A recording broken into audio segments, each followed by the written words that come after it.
స్థితిలో చాలా సార్లు దేవుని పక్కన పెడుతున్నావు. నువ్వు మొదటి ప్రాధాన్యత దేవునికి ఇవ్వాల్సింది పోయి వేటికో ఇంపార్టెన్స్ ఇస్తున్నావు. అయితే ఈరోజు ప్రభు నీతో మాట్లాడుతున్నాడు. నీ మొదటి ప్రాధాన్యత, ఫస్ట్ ప్రయారిటీ దేవుడే ఉండాలి నీ జీవితంలో.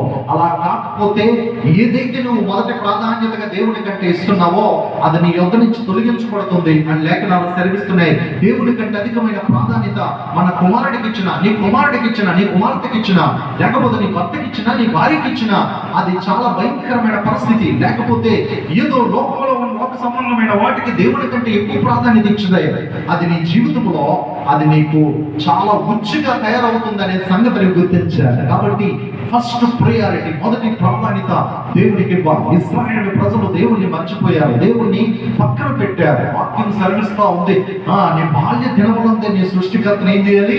స్మరణకు తెచ్చుకోవాలి. కానీ నువ్వు స్మరణకు తెచ్చుకోకుండా నువ్వు చాలాసార్లు దేవుడిని మర్చిపోతున్నావేమో. ప్రభు నీతో మాట్లాడుతున్నాడు. ఈరోజు దేవుని దూరమైపోయే పరిస్థితులు నీ జీవితంలో ఉంటే అది బహు ఘోరం, మన జీవితాన్ని చాలా పాడు చేస్తుంది అనే సంగతి గుర్తించాలి. దేవుణ్ణి మర్చిపోయి బయలుదేవులను, అసేరా దేవి స్తంభాలను పూజించే వారిగా స్థితిలో చాలా సార్లు దేవుని పక్కన పెడుతున్నావు. నువ్వు మొదటి ప్రాధాన్యత దేవునికి ఇవ్వాల్సింది పోయి వేటికో ఇంపార్టెన్స్ ఇస్తున్నావు. అయితే ఈరోజు ప్రభు నీతో మాట్లాడుతున్నాడు. నీ మొదటి ప్రాధాన్యత, ఫస్ట్ ప్రయారిటీ దేవుడే ఉండాలి నీ జీవితంలో.